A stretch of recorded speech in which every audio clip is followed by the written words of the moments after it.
Escena 1. Interior burgués inglés, con 2 futones ingleses. Tarde inglesa. El señor Smith, inglés, dentro de su futón y de sus pantuflas inglesas, fuma su pipa inglesa y lee su diario inglés al costado de un fuego inglés. Tiene un par de anteojos ingleses, un pequeño bigote gris inglés, y a su lado, en otro futón inglés, la señora Smith, inglesa, se acomoda sus zapatos ingleses. Un largo momento de silencio inglés. El péndulo del reloj inglés marca 17 horas inglesas. Bienvenidos a un video más de Bibliotácora. En este caso les voy a recomendar 5 obras de teatro que me parece que les pueden llegar a servir para iniciarse en la lectura del teatro, que es un género que está buenísimo. A mí me encanta leer teatro y además me parece que es un tipo de literatura que permite una lectura súper ágil, rápida. Así que lápiz en mano y libretita, que les voy a recomendar 5 obras de teatro europeas que les van a volar la cabeza.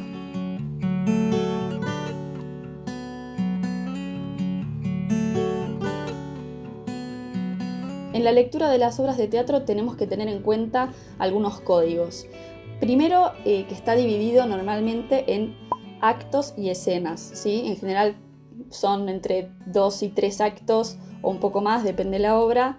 Y dentro de cada acto, que son como los núcleos argumentales que van dividiendo la obra, vas a encontrar distintas escenas. Cada escena obviamente corresponde a un tiempo y a un espacio distinto. Cuando se cambia de tiempo y espacio, cambia la escena. En general, las obras de teatro más tradicionales tienen mucha carga de diálogo. Casi toda la acción transcurre por el diálogo entre los actores, entonces siempre está el nombre del personaje, 2 puntos y todo su texto. Y después están las famosas didascalias, que son los comentarios más de la puesta en escena o de cuestiones de actuación, marcas del espacio. Y son esas marcas que son como del escritor o del director respecto a la puesta en escena. Otra cosa que suelen traer las obras de teatro es que al comienzo, luego del título de la obra, tenemos el listado de personajes que nos puede llegar a servir de guía para ir y venir en la lectura. Si nos llegamos a olvidar de algún nombre o algún personaje en particular, está siempre nombre y su rol, ¿no? Si bien no podemos datar una fecha exacta del origen del teatro, porque ya en los ritos religiosos, incluso prehistóricos, había ya algo como de puesta en escena y de idea del teatro, pero sí lo que podemos datar es el momento en el que las obras de teatro se escenificaron y se hicieron conscientemente como tales, y estamos hablando obviamente del teatro antiguo, del origen de la tragedia griega, que tiene su culmine en el siglo V a.C. Y a propósito de esta época les voy a recomendar una tragedia famosísima y de esas historias que te mantienen alerta durante toda su duración. Tiene un ritmo espectacular y además es, bueno, dramón absoluto, y se trata de Medea de Eurípides. Esta es una tragedia clásica griega, es del 431 a.C. Eurípides fue uno de los primeros autores de tragedias. Las tragedias griegas obviamente tienen una estructura muy particular, tienen algunos elementos que después se fueron perdiendo en la escritura teatral o en la puesta en escena. Obviamente con los años fue cambiando mucho, pero aún así no es nada inaccesible. Me parece que es una buena obra para leer como por primera vez tragedias clásicas. Los griegos fueron un poco los pioneros de esta estructura, de este género literario, así que me parece que para empezar con la cuestión clásica o antigua, o si les genera intriga, me parece que Medea es una muy buena opción. Una mujer que busca venganza de un hombre que la deja, y hay hijos de por medio. Hasta ahí llegó el argumento de Medea, porque obviamente lo que pasa es, bueno, trágico, queda corto. Es una historia que se retomó y se readaptó en millones de ocasiones en teatro, en cine, en otras reescrituras, así que está bueno también ir al origen. Les recomiendo un montón Eurípides en general y Medea en especial. Si nos adelantamos un poquito más en la historia del teatro, bastante más, voy a llegar hasta el barroco, ¿sí? Estamos hablando del siglo XV, siglo XVI, y nos vamos a España, un país en donde durante el Renacimiento y el barroco explotó la literatura. Estamos hablando del Quijote, del siglo de oro español. Digamos que si hay algo que pasó en España en esas épocas es que se escribió mucho, y obviamente el teatro no fue la excepción. Y les voy a recomendar en este caso La vida de sueño de Calderón de la Barca, Esta es una de mis obras favoritas, me parece que quizás uno de los primeros que instala la cuestión de los sueños en las historias. Básicamente se trata de un hombre que se llama Segismundo, que está prisionero en medio del desierto y se encuentra encerrado porque es el heredero del rey, el hijo del rey, a quien en un pasado una profeta le dijo que su hijo primogénito lo iba a matar para acceder al trono. Entonces, para, digamos, anticiparse a esa cuestión, lo manda a encerrar y a vivir toda su vida aislado en el medio del desierto. Segismundo crece en este aislamiento durante toda su vida, cree que eso es todo lo que existe, digamos, es una persona que vivió toda su vida allí. No les quiero adelantar mucho, pero en una suerte de experimento se llevan a Segismundo dormido durante una noche al palacio. Segismundo amanece en el palacio y todos actúan como si Segismundo hubiera estado allí toda su vida. Entonces Segismundo no entiende nada, cree que su vida anterior fue un sueño o que está soñando en ese momento, no termina de dilucidar qué es lo que está sucediendo y bueno, pasan muchas cosas, digamos que ese experimento no sale del todo bien. Ya de por sí me parece que lo que les acabo de contar es súper interesante, es cortita, es una obra que está escrita en verso. Está bueno también después de leer las obras, si tienen la oportunidad de ir a verlas, sobre todo estas que les estoy recomendando que son súper clásicas, siempre va a haber alguien haciendo esta obra en algún momento. Vale la pena como ver esa diferencia, ¿no?, entre leer teatro y ver teatro. Antes de seguir por nuestro viaje teatral por Europa, les invito a suscribirse a mi canal, a darle manito arriba al video y a seguirme en todas mis redes sociales. Ahora sí, seguimos viaje. Nos mudamos de país y adelantamos unos siglos y llegamos a 1892. Estoy hablando de El abanico de Lady Windermere de Oscar Wilde. Esta es una obra de teatro que es una comedia. Oscar Wilde es de origen irlandés, pero su auge como escritor se dio en Inglaterra, es como un referente del habla inglesa y de la literatura inglesa muy importante. De hecho, esta obra transcurre en Londres, pensemos que es la época victoriana, entonces Oscar Wilde es muy irónico con esa cuestión. Se trata justamente de la historia de la señorita Windermere, Lady Windermere, en los salones ingleses y digamos todo lo que puede llegar a ser irónico respecto a los códigos sociales, el qué dirán, la hipocresía de esa época, y la verdad que es desopilante. Yo la leí a los 13 años, o sea, Oscar Wilde es muy accesible. No es para nada difícil la literatura de Oscar Wilde y las obras de teatro más aún, porque, bueno, esto que tiene el teatro, ¿no?, que se leen muy rápido, son muy fluidas, tienen mucho ritmo, no se tarda mucho en leer teatro. Realmente no es la misma experiencia que leer en una novela o un cuento, porque al tener tanto diálogo, o al menos estas obras que yo les estoy recomendando hoy tienen una presencia muy importante de diálogo, la escritura fluye muy rápido. Y ese no deja de ser el caso de El abanico de Lady Windermere. Es difícil que un libro te haga reír en voz alta. Este es uno de los que lograron que yo me ría en voz alta. Bien, y ya llegamos al siglo XX. Les voy a recomendar dos obras de teatro de esta época más moderna.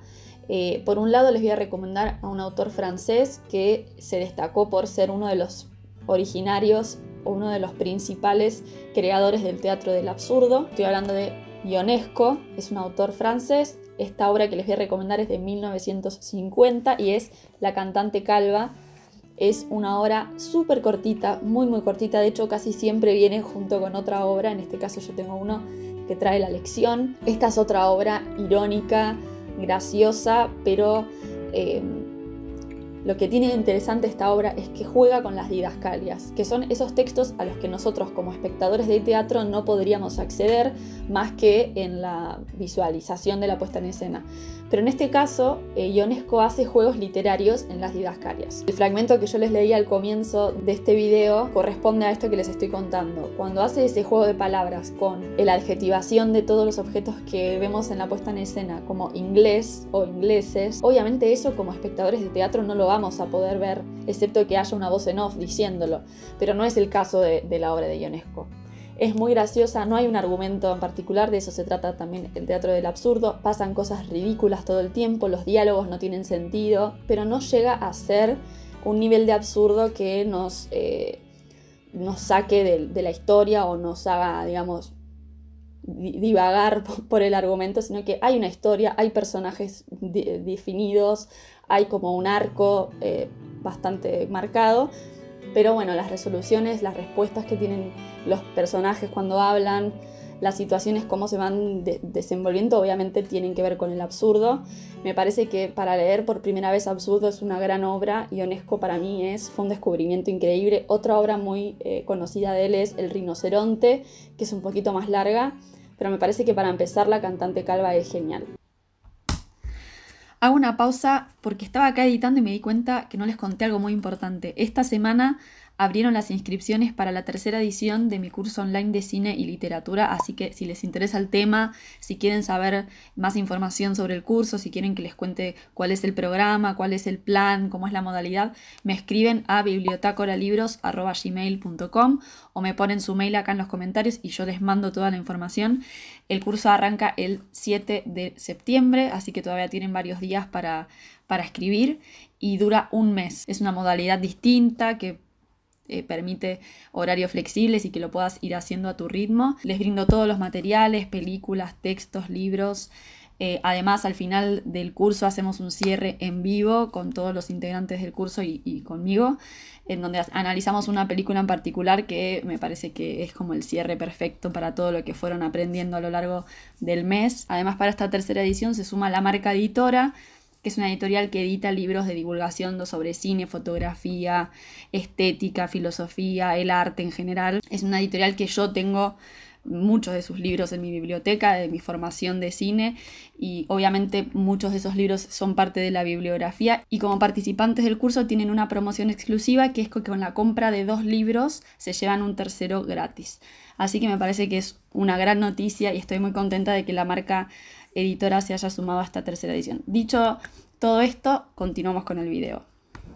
Y por último, si quieren algo bastante disruptivo, bastante moderno, les voy a recomendar un autor que realmente fue una leyenda en el teatro, y estoy hablando de Brecht, que es un dramaturgo alemán. Acá yo tengo las obras completas. Lo que hizo Brecht en el teatro fue realmente revolucionario. Él creó una escuela nueva, totalmente distinta de lo que se venía trabajando en el teatro. Cuando hablamos de teatro, del teatro de Brecht, hablamos de lo brechtiano. Fue como un autor que creó un estilo que lleva su nombre, o sea, eso habla de su importancia, ¿no? Me parece que para leer a Brecht hay un montón de obras que pueden llegar a ser buenas para empezar.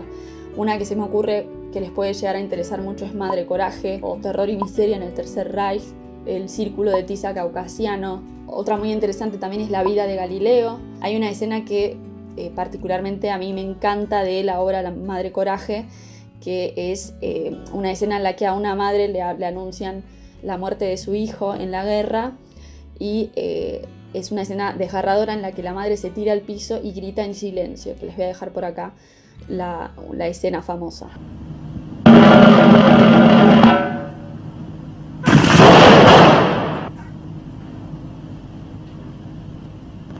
Y esas son cosas que hicieron único a Brecht, y que de hecho en la lectura de sus obras también se transmite, ¿no? Porque hay también un uso muy importante de los textos que aparecen en escena, no solo verbalizados, sino como textos en sí, impresos, digamos. Y no solo en la puesta en escena, sino y sobre todo en la estética actoral.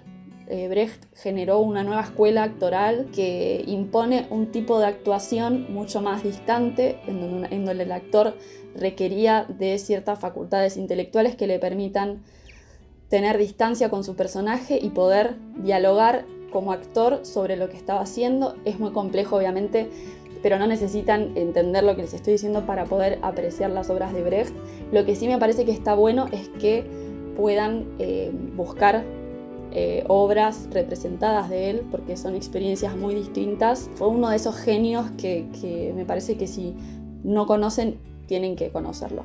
Espero haberles dado ganas de leer teatro, de empezar a leer este género si es que no lo venían leyendo, o de seguir descubriendo autores nuevos. Si les interesa que siga haciendo este tipo de videos sobre teatro, me lo dejan en los comentarios.